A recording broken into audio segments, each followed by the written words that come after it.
La situación económica de Bolivia es preocupante. La crisis económica internacional arruina sus finanzas. Se derrumba el precio del estaño, principal producto de exportación. La empresa minera Patiño, que controla la producción de ese importante mineral, deja sin trabajo a la mitad de sus empleados. El Estado se hace cargo de las pérdidas de la corporación, pero esto no detiene la agitación social. Los partidos tradicionales, el republicano y el liberal, adoptan un discurso nacionalista. La guerra parece ser la única forma de lograr la unidad nacional. En 1931 asume el poder Daniel Salamanca. Su objetivo es pisar fuerte en el Chaco para lograr la ansiada salida al mar, aunque sea por ríos. En ese tiempo Bolivia es un país dominado por una minoría blanca y mestiza. El racismo se hace sentir. Las masas indígenas sienten el desprecio en la vida cotidiana y están excluidas del sistema político. Sin embargo, frente a la crisis del estaño, los políticos apelan al discurso nacionalista y convocan a la unidad. La guerra aparece como la mejor forma de lograr ese objetivo. Del otro extremo de la contienda se encuentra Paraguay, una nación que enfrenta problemas similares. El presidente Eusebio Ayala lidera un país en el que la mayoría de sus habitantes sufre el hambre y vive en la pobreza. Las desigualdades sociales son enormes. El pueblo no participa de la política y el poder queda en pocas manos. Esta es la realidad de los dos países que están a punto de enfrentarse en una guerra cruel y violenta al extremo. Se prepara para una guerra que puede cambiar su destino. Por eso contrata a un experto alemán para que conduzca su ejército. El veterano de la Primera Guerra Mundial, el general Hans Kundt, tiene la misión de dirigir a las tropas. Se lo conoce por sus grandes dotes de organizador. Sin embargo, desconfía de sus oficiales. Los califica de brutos e ignorantes. Los soldados, en su mayoría, son indígenas y están mal alimentados. Casi nadie les dirige la palabra. Si bien el clima en el ejército boliviano no es el mejor, Kundt toma una decisión. El 15 de junio de 1932, un destacamento boliviano lanza un ataque contra el fuerte paraguayo Carlos Antonio López. La guerra del Chaco ha comenzado. Al primer ataque boliviano le corresponde una respuesta paraguaya. En septiembre se produce la primera gran batalla, Boquerón. Se realiza un cerco sobre las tropas bolivianas y se lanzan continuos ataques.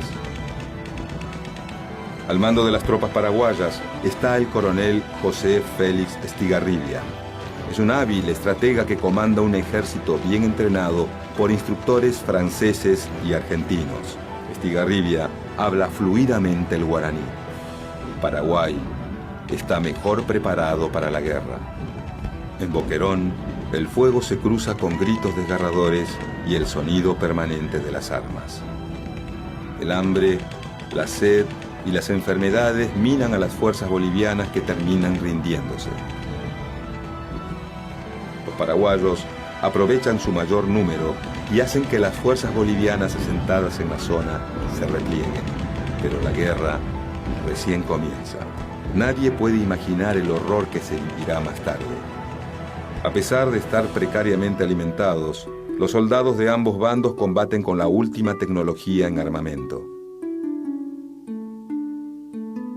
Los grupos petroleros que se mantienen detrás de escena fueron los encargados de gestionar y suministrar el material bélico. Después de la batalla de Boquerón, las fuerzas paraguayas lanzan un contraataque. El ejército paraguayo da batalla en el fuerte de Arce durante varias jornadas. 4.000 bolivianos resisten el feroz ataque hasta que optan por retirarse rumbo a Alihuatá.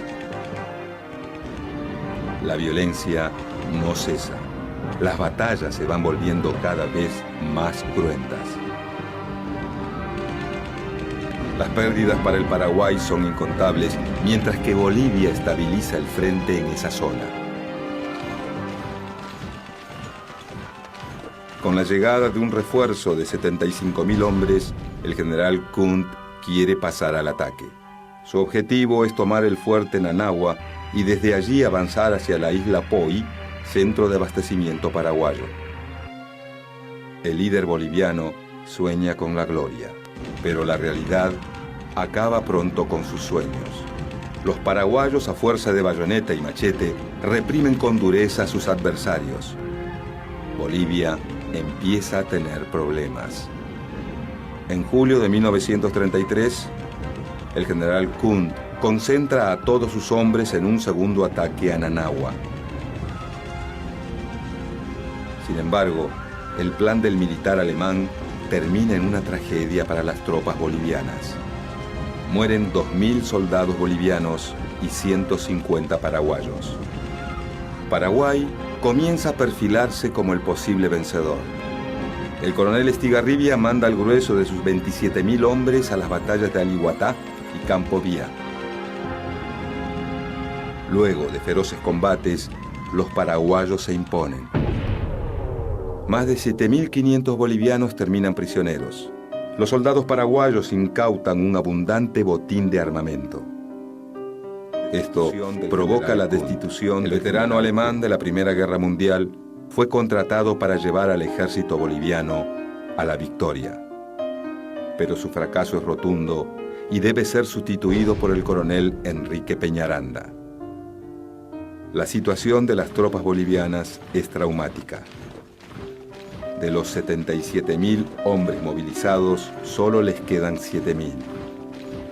Muchos mueren por las balas, otros por la sed, el hambre y las enfermedades. Un breve armisticio permite que puedan reorganizarse y retroceder. Bolivia intenta cambiar de rumbo mientras Paraguay saborea la victoria. Mientras se tejen las tramas políticas y diplomáticas, la guerra por el infierno verde se reaviva. El 6 de enero de 1934, el ejército paraguayo arremete contra su adversario. Captura los fortines de Platanillos, Loa, Esteros, Jayucubás y Muñoz. Los bolivianos sienten el impacto y deben retroceder. Paraguay tiene todo listo para dar el golpe final. La guerra está por terminar. Sin embargo, los oficiales paraguayos se encuentran con un obstáculo impensado. No tienen los medios de transporte necesarios para movilizar a la tropa. La victoria boliviana en Cañada Strongest parece dar vuelta el tablero de la guerra, pero los paraguayos se recuperan rápidamente. La batalla de Vallivián deja un dramático saldo para los bolivianos: 2.000 muertos y 4.000 prisioneros. El ejército paraguayo arrincona a los soldados bolivianos contra las montañas. La guerra abre una herida profunda en Bolivia que va a perdurar por mucho tiempo. La retirada boliviana de la guerra se tiñe de sangre. Entre septiembre y noviembre de 1934, Bolivia sufre más pérdidas. 4.000 hombres mueren por las balas, el hambre y la sed en la zona del Carmen y Fortín Picuibá. Ante este panorama sombrío, un hecho suma más desconcierto a la castigada tropa. El presidente Daniel Salamanca toma una decisión que le costará caro. El hombre que llevó a Bolivia a la guerra se presenta en la base de retaguardia en Villamontes. Su objetivo es desplazar al comandante general del ejército, general Peñaranda. Pero a estas alturas de la guerra, su autoridad está minada. Los jefes militares derrocan al presidente y lo arrestan. En medio de una guerra sangrienta, la República de Bolivia queda acéfala. Finalmente, el 14 de junio de 1935, se decreta un cese del fuego. La guerra...